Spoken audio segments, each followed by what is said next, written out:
Mercedes. It feels like it. I mean, except for the power, I would think I was driving a 6.3. Yeah, that never gets old. Yeah, never.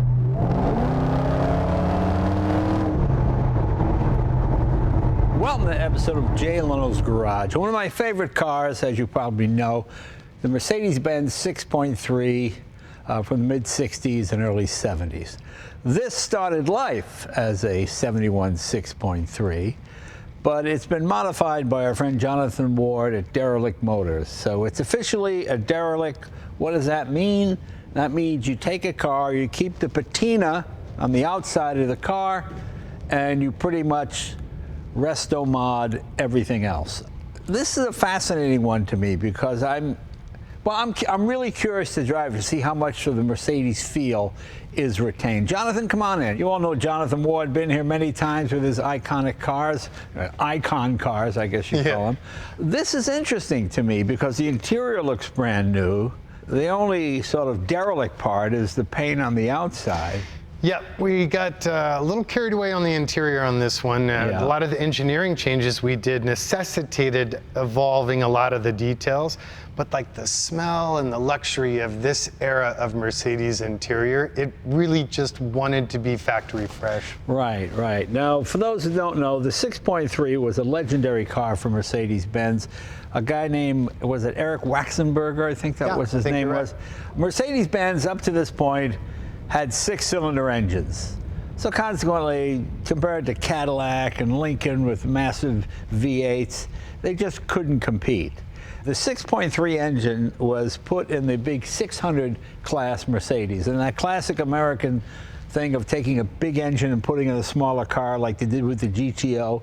They took the big engine against Mercedes-Benz's wishes. Waxenberg dropped it in one of these sedans, roared up and down the lots at Mercedes-Benz, and people go, what's going on here? And he would go flying by, and they were so taken by it, and the Germans, they love that power, So that was, then it just became, well, an iconic car. I mean, when I worked in Mercedes dealers, I thought this was, well, at the time it was the fastest four-door sedan in the world. 250 horsepower, which doesn't sound like much now, but reasonably lightweight, with a lot of torque, a 4-speed box. It was the fastest accelerating four-door sedan you could get. And it was priced around $14,000, which is what a Ferrari cost at the time. A normal Mercedes sedan was about $10,000. So this was the top of the line, had air suspension, power everything. It really was the ultimate performance luxury sedan. I remember Don Garlick's the drag racer. I remember reading the story. There's a switch under the hood. He couldn't figure out what it was for. And then he realized, when the hood came up, the fan shut off, so you didn't lose a finger reaching in. It's just all these little stories about it. Okay. This car arrived to you with, 160,000 miles on it, pretty much a worn-out, blown-out car, correct? Yeah, good integrity, actually ran darn fine. Yeah. But you know what, let's do something different this time, Jay. I think people are probably sick of talking, or my talking head. I know I am, yeah. So this time, I actually invited Stephen Rulowitz, who's the client who commissioned this car and enabled me. And I thought it'd be kind of cool to get his perspective on this lunacy. Well, I think we have similar tastes because we both love this car. Yes. Now, let me ask you a question. You took out the 6.3 motor. We'll talk about what it's replaced with in a minute. So couldn't you just started with a regular 450 SEL or SEL? Isn't it basically the same thing, or did it have to be? It is and it isn't. Yeah. Like, just in an exterior photo, it's the same. But when you really get into the details and like all the woodwork and the finery, was more on these higher end on the 6.3s. And there were like picnic tables and rear curtains, like a slew of interesting options available on these, but we gave up on finding those. And did this keep the air suspension, or did you change? I changed that all out. Oh, that's all Yeah. gone. Okay. In fact, it's not even a unibody car anymore, which greatly complicated the job. So, Stephen, tell me about your vision here. Was this a car you had and you thought, hey, this would be fun to do, or did you buy the car with the express purpose of turning it into something special? So I bought it thinking that I would turn it into what we have here today. I was aware of Jonathan's work with the Derelict cars.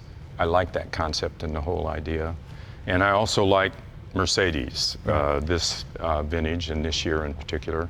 I like the way they looked, the design, the front of it, with the headlights. Yeah, and the stacked grill headlights. and everything. Yeah. Better than this. Yeah. So much. I like better. that. And I was fascinated with its history, the Roach Sow, the Red Pig, and all of that, and its victory at Spa, where it took first in its class and second overall against these smaller, more nimble cars, yet ended up second overall. Yeah, we should explain what the Red Pig was. I drove that car. Me actually. too. Oh, yeah. It was one of these painted red, which is very unusual. And German's idea of red is different than anybody else's idea of red. Ferrari looks red. Germans have this kind of tomatoey red, but it's okay. But the idea, first of all, seeing a red Mercedes was like, it just seemed startling at first. And they put numbers on it and I think he took the bumpers off and they went racing with it. They called it the Red Pig because it was just this big four-door sedan against these nimble little... It's a handful to drive, too. And it won all kinds of races, incredibly powerful, and it really helped cement and start the whole performance thing again for Mercedes. Because, after the big accident in '55 and other things, Mercedes kind of pulled back a little bit from competition, and they concentrated on safety. But then that idea of having something fast and cool, and then it really started with this car and brought it all back again. Yeah, and it's my understanding too, because the 300 SLs were just kind of going out of production, and they didn't really have like a performance halo, and this was kind of a quick and dirty way of put the bigger motor in there and go fast, and ta-da, it's at the auto show quickly. Now, did you drive this as it was for a number of years or anything, and then did it, or did you just get it and start right away? I just got it and started right away. We bought it. I found it in San Bernardino for sale on Craigslist. Right. Bought it, shipped it directly to Jonathan's shop. Pretty rough? It looked like this on the outside. Right. It was down on the air suspension had failed all the way around, so it was down pretty low. But they were able to start it and drive it up onto the truck for transport to LA, to Chatsworth. And it wasn't rough because we were lucky. I guess where the suspension died was on concrete, not on dirt. Right. And it was, inland SoCal forever, since new. So the integrity was excellent. Like all this patina is as found, plus or minus a cleanup, but there was not a spot of rust on the car anywhere. So it was quite solid. All right, well, let's open the hood. Let's start there, because that's the biggest bone of contention. You'll find some Mercedes people. This is a bit like putting a Subaru in a 356 Porsche, one of those six-cylinder. It sort of rankles, because you say to yourself, gee, was it... Like, I have a 6.3, and we talked about converting it to an AMG motor, and no, stop, heresy, okay. You know me though, Jay, I love pissing off purists. So. You don't have to convince me. Yeah. Okay, let's see what we got here.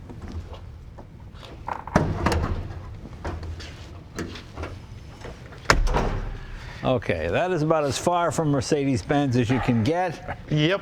LS9 supercharged V8. Yep. And this is what, about 378 cubic inch, something like that? Yep, 378 and change. Supercharged. So what kind of horsepower are we making here?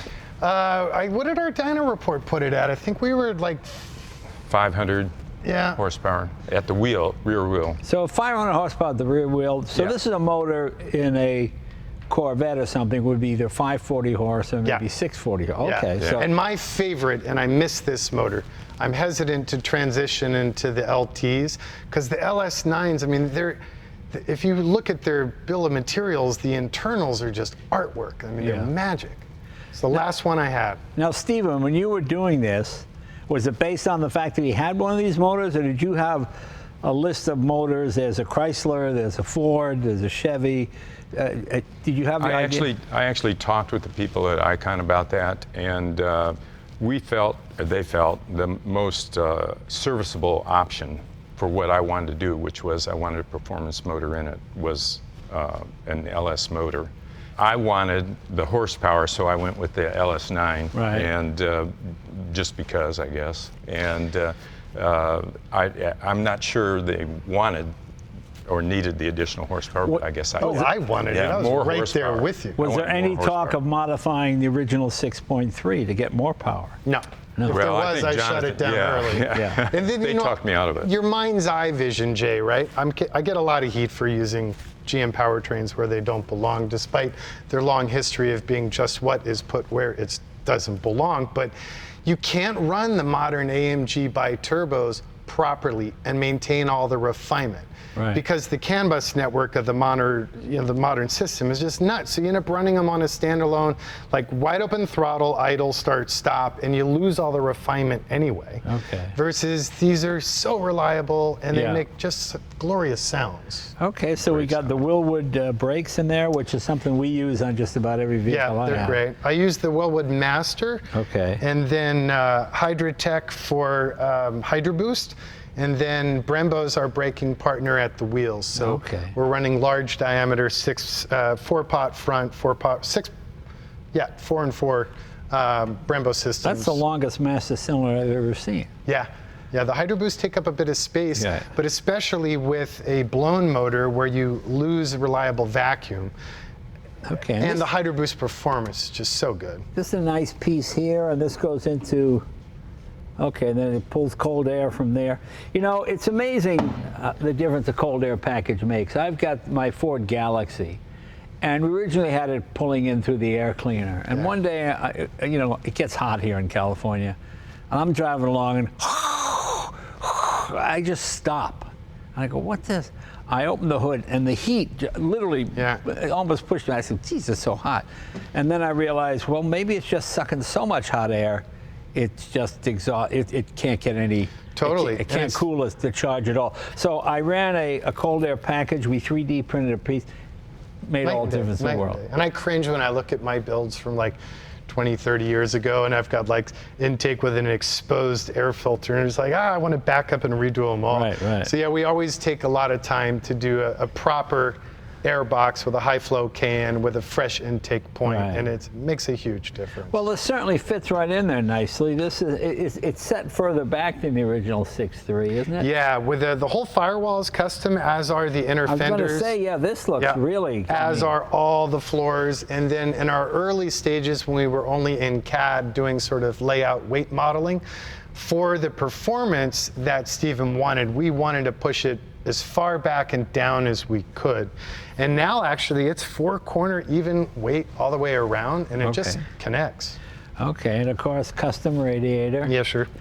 I noticed you didn't keep it aluminum, just did it black to keep it. Yeah, it just we were, you know, sometimes I'll get in the bay and dress it up. So like we have the CAD from GM for the top housing, and we're thinking about like the vintage Mercedes wreath and stuff. But again, it's highly personal, and in our early conversations, that's not important to Stephen. He's not going to car shows and lifting the hood. So we kept it simple for service, but obviously all these crazy overpriced fittings and AN stuff and hard plumbing and all stainless lines on the chassis, and Very nice. just all business. All right, let's shut this again for a minute. Bring it down. Now, the only thing that might give it away a little bit of the wheels, hey, wait a minute, they look like Mercedes wheels that are maybe 10 or 15% bigger than stock. What size wheel is that? So we're running 18s, That's and we did 18s. that to be able to package the Brembos and the ZR rated tire. Right. And we 3D scanned the original wheel cap, and then CNC these out of one-piece billet, with the exception of the cap height and the lugs. This has blind Allens, and it's removable. And that Mercedes emblem is much larger than the original. Yeah, we obviously. scaled the whole party up, and then Okay. we did some light patina paint on the silver work to match the original paint on the car, but we Right. decided not to chemically etch the aluminum and just let it be natural. And this dashboard, is that Madeira Concepts? Did Yeah, they do aren't that? they great? Yeah, they there's do a all our company woodwork. called Madeira Concepts. I've used them on any Mercedes I have, and they match that original just beautifully. Perfect. I mean, it's just perfect. It's not inexpensive, but when you get it, you realize that was worth it. Well, they're patient. So they'll let me go, well, we wanted stock, but not really stock, because we first did the 58 Rolls-Royce woodwork, and I reconfigured that dash entirely. So this time, it was easy to call and say, this is what I want, but I moved the clock, I deleted the sliders, and they accommodated everything. Well, it looks just great. It really makes it part of it. Okay, nicely done. The doors, you know, it's amazing how thin the doors are compared to modern cars, you know. This is a pretty light car, isn't it? Yeah, I mean, well, not really. I mean, they're just about 4,000 pounds. Now it is? Now it is 4,000? No, really? Was that much back in the day, too, with the other I think stock, if I recall, they were like 39 and change, so we're pretty much net neutral. That big old cast iron motor, we saved some weight there. And it even gave us room, you know, because it's a full Art Morrison one-off ladder frame with independent front and rear suspension with a Dana nodular 63rd member, big old gas tank, and really at the end we were about the same weight as stock. And you keep the same. It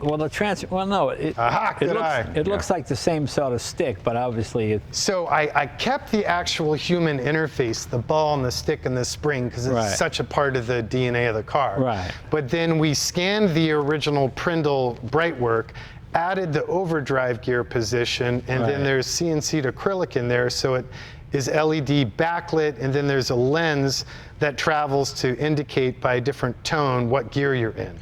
And you've got a handbrake in the center, which I like, actually. But I wish the standard Mercedes had that rather than the foot brake. Yeah, we added seat heater controls, phone storage, USB inputs, cup holder, parking brake, and that's actually SLA 3D printed and then vacuum wrapped in the original Mercedes material by our buddies Just Dashes. So it keeps it looking stock. Isn't Just Dashes just the greatest? They're great. I knew Erwin back when I was a teenager and I first opened our shop. We were neighbors, and now his son runs it. Now, Stephen, let me ask you: were you in every step of this, or is it? You know, Jonathan surprised me. Did you say, I want the shifter to look like this? I want the dash to look exactly as it should? Or did you originally think the whole car should be derelict except for the powertrain? Well, I did. And as far as about every step of the way, they contacted me if there were any questions on appearance. But I left engineering and all of that up to Jonathan. And I slowly corrupted him. This built took quite a while, didn't it? Yes, he did, yeah. It was, originally, we were just going to take the car, put a motor in it, and drive on down the road. That's what you that thought. didn't happen. That didn't happen. No, that never happened. I don't understand that language. That doesn't happen. So what was the whole build? It's a few years, wasn't it? Yeah, when did we start? Well, I bought the car in 17. It sat in your lot for probably almost 2 years. Yeah, waiting its turn. Yeah, and so that was in 17, 19. Oh, okay. So about 3 years, the overbuild. But it went through COVID, so. Right. What else is different? Anything in the trunk? Is the trunk all stock? Yeah, the trunk's customized, and then other than that, you know, we snuck the Icon Lizard. He's sunning himself subtly on the front grille. We updated the lighting to LED with the exception of the headlights because we wanted to keep the classic look. And then I just couldn't help myself. We scanned the original 6.3 badge and modified it, and most people never see it. Just so close. Yeah. But you know, we kept the facets and everything, and and you got the Icon plate. I thought you would own that by this. Well, that's a fake plate. That is a decorative wall hanging, my friend. A decorative wall hanging. Okay. And then we left the stock hidden fuel fill behind, but it's now a sealed system with full evap, stainless tank, internal pump, and baffles. Again, we replaced the entire from the firewall, inner fenders, floors, and trunk, and mini-tubbed it. So when we were doing that, we went ahead again for ease of service, and we plumbed the dry sump back within these aluminum crafted side panels. So all removable. And then the trunk floor, there's an access panel to get to your fuel pump, and we added lighting, and I made them a cool nifty tool bag out of the original upholstery leftovers from the driver's seat. Now is that a This is the main Busman fuse panel. There's a master power cutout for storage here, and then remote lugs for jumping. Did you keep the original electric motors in the doors, or did you? Got rid of those. We modified the power windows, the power locks. Were they bad, the original? I mean, the windows work fine. They work fine until they don't, and then from what I understood from the Heritage Center, the part support on them, and they're starting to get to the bottom of the barrel. Okay. So again, for serviceability, we used the stock switches, but they're no longer facing as much of a load because they're just triggering relays. Right. But then all modern, quicker, more reliable power window motors. Now, why did you not keep the patina on the wheels like you have on the body? Because, for example, if those was patinaed like that, I would think, oh, it looks more stock. But I patinaed the silver work. Yeah. But I was gonna patina this, but the quality of the original bright work on the exterior, be it anodized or stainless or chrome, is so good that I figured within a couple months of use, they're gonna be neck and neck, so I didn't pull out the acid and etch it.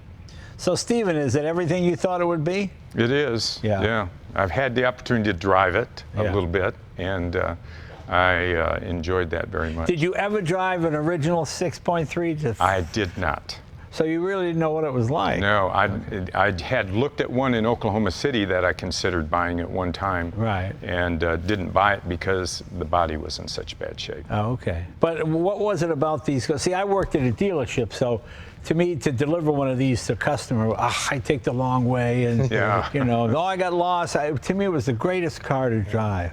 Yeah. It was just so fantastic. So I had some feel for it, and I used to like the way it shifted, that crisp. It didn't shift like an American. American's like, well, yeah, but smoothness. Whereas this, boom, boom, boom. It shifted, bang, bang, all bang. business. Yeah, it was just a wonderful car to drive. When I was a teenager, I'd work at Tony Nancy's shop every third week when I was on hiatus from my real job. And I had the chance to drive one of these when I was like 17, and it stuck with me to this day. Yeah, it's great. It's great. So it's a whole different beast now. Now, do you use this as an everyday car? My goal is to use it as an everyday car. Yeah. And you don't have to polish it or anything. So it's that's one of the benefits. He just has to claw it out of my hands. I've been very reluctant to let it go. Now, do you think at some point you would go, you know, I'm going to paint it and make it look new? You know, I won't say no to that, but I'm going to say that I really like this, and in fact, I have several other cars where I pursued leaving the exterior alone. Well, you know, it's funny to me because I'm a huge fan of all the Derelict cars you built, but this one just seems so, it's so close to perfection. All it really needs is paint, because you're not.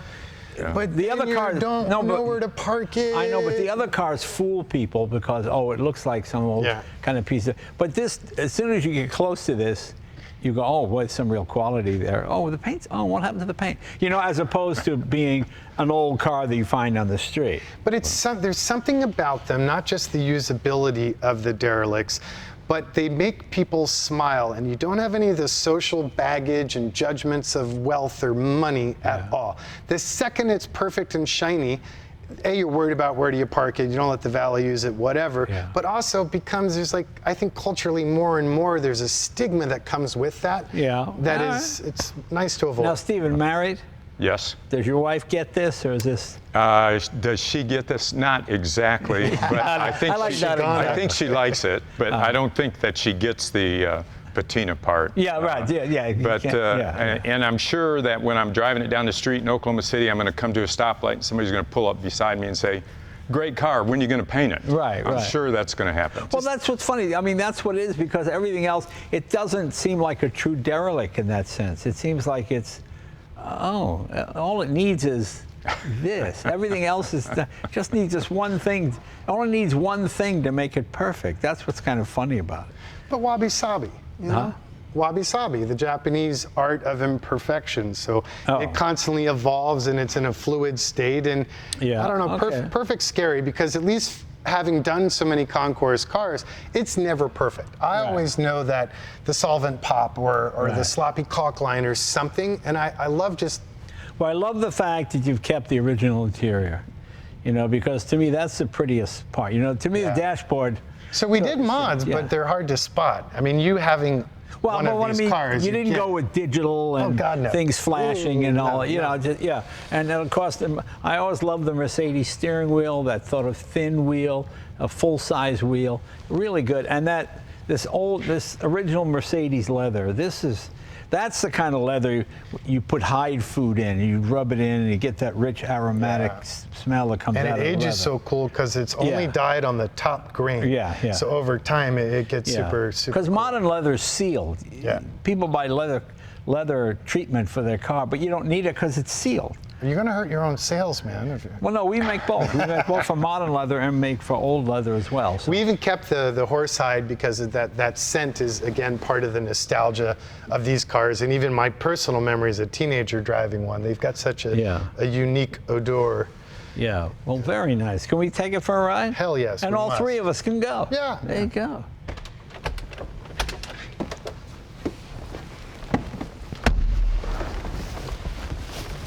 Oh, the seats are nice.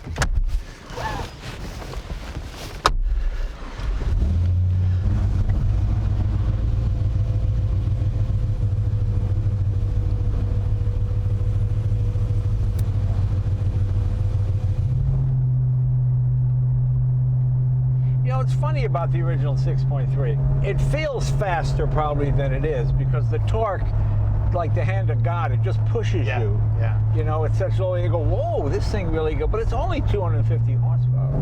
But that torque curve on that motor comes in so quick and so low. It's pretty impressive. I love this. I love the feel of it. It feels very Mercedes-like. Yeah, and we were careful when we reworked those gauges. I wanted to keep them as stock in essence as I could. Right. Gone are the capillaries and the speedo cable and all that nonsense. Right. Yeah. Is this satellite? No, I don't find those to be that reliable. So this is a direct VSS from the GM ECU. Oh, okay. Because the other ones you go into a bridge and you're suddenly going zero. Yeah. I actually called Jonathan and Robert and asked them to make it 180 mile an hour speedometer instead of a 160. That's funny. Yeah, and he said, too late. Yeah. It's already been done. Well, that's my favorite thing. Kids think the car can go as fast as whatever the speedometer. Right. Like my Miura is in kilometers. It says 320. It just goes 320. I go, no, it doesn't go 320. Downhill. Another like touch point character. We worked hard to keep the original bezel and angle of the stock ignition key cylinder. And then we just machined the escutcheon to index, but we wanted to leave that stock. Mercedes would have built this car today. They would have put a 6.2 Dallas. I know there would have been a Chevy, but it would have been. Well, I guess the modern ones are 6.2 actually. Yeah. Yes. But don't they still badge them 6.3? They badge them 6.3 in the same way. Right. Chrysler it calls it a Hemi when it's a Pent, or it's not a Hemi. Yeah. The stereo we gutted, so it still lights up with the old school warm glow. Yeah. But it's now all it is the Bluetooth Excite and interface to a digital sound processor, so it's going through your phone. Tracks very nicely. I love this chassis architecture. Is I think the best of Art's work. Yeah, that never gets old. Yeah, never. So your 300 SEL has the different shifter, whatever the stock is. Yeah, on that earlier year, it's a standalone shifter and it's ribbed. Yeah. And then the window controls are on the door. Oh, okay. But kind of clumsy. I think this was a nice design evolution for them. Yeah. The stock version of that. And the lockouts in the middle. Yeah.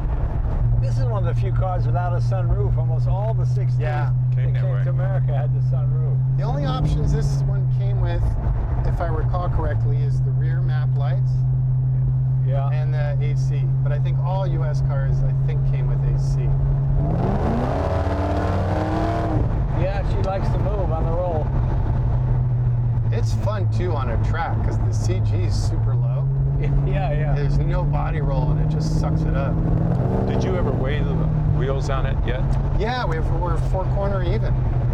But putting the sump and stuff in the back, plus that big old tank, Yes. Turned out that combined with getting the engine further back. Really Your dry sump is in the back? Yeah, the Tank? Yeah, the principal tank is. How many gallon dry sump? How many quart? We stayed with the stock one. Yeah. I really prefer the OEM for this motor versus the What is that, aftermarket 6 ones. quarts? At least. Yeah, I think it's 6. Yeah. It's odd, Jay, because of the unibody transition. Like all that front bumper apparatus is actually hanging off the sheet metal. Yeah. So with the ladder conversion, we had too much loosey-goosey in the front end, but I didn't want to do a full tubular to firewall approach. Yeah. So we ended up doing basically a gnarly skid plate that ties the front clip corners together, and that plus a few brace panels. Was this did the unibody chassis originally, the Yeah. 6.3? Yeah. Oh, it all seemed like it would be a body on chassis kind of deal, but No, in fact, your guys picked up the leftover unibody. that's right, that's right, yeah, Yeah. I was going to say, when your 6.3 rusts out from the bottom up, yeah. you're covered now. Yeah, all you got to do is send it to the new house back east. A couple seasons. No vibration, no cowl shake, nothing. Very nice. Yeah, I think driving dynamics. This one's one of my favorite. We really placement of everything by stitching out the floor. We had a lot more control, so we less compromise. The only interior rattle I couldn't kill is the welting around the door openings. Yeah, I can hear a little. And it's interesting. That's factory versus Right. You mean later wind noise? Mercedes went to soft ones. No, the rubber welting around the edge chafes on the rubber and on the door metal. Later Benz went to soft welting cord to eliminate that. Is this throttle pedal a fly-by-wire? Yeah. No choice with the LS9. I like the feel of the transmission when it shifts. You know when it's shifting. Yeah, it's crisp, but it's not annoying. Yeah. Handle's nice. It really feels perfect, guys. Don't think you could have done anything better. And it retains the essence of the Mercedes. It feels like it. I mean, except for the power, I would think I was driving a 6.3. Yeah. The power band is somewhat similar. Have you got other cars as well? I do have a few others. Yeah. I've got a lot of what you have. I mentioned 911 Porsche. I got one that looks exactly like it, but it's a 912. Right. Oh, very nice. Yeah, and original one, and I've kept it all original. I've got a 66 XKE fixed head coupe that is pretty original. Well, it's all original. Well, guys, I must say, it feels like a 6.3 with a lot more power. And I'm sure that's what that's exactly what it is. But, I mean, it's built so well, handling, braking, no vibration, no harshness to it, just a lot of power. It really is a wonderful job. So, Stephen, congratulations. Thank you. I know so many people have cars built and they get disappointed, but Jonathan never disappoints anybody. He always builds such a high standard. I mean, it's not inexpensive, but it's done right. And when it's done right, it's actually cheaper because you don't drive yourself nuts going to different places with it. No, we got to redo the other guy's work and blah, blah, blah. Nothing the shop hates more than redoing the last guy's job. Right. So, Plus, it's nice thing, Jonathan, Stephen, congratulations, and have fun with this thing. Thank you. And let me know if you're painted. I'd be curious. Never. Don't let me know. I don't want to know. What do you think, folks? Let us know in the comment. Should he paint it? Everything else in the car is so perfect. And it seems like a Mercedes shouldn't be a derelict, but maybe that's just me. So let me know what you think in the comments. I'd be real anxious to think, should he paint this or not? So we'll see how. So watch the comment section. We'll see how we do. Very Thanks, good. you guys. We'll see you guys next week.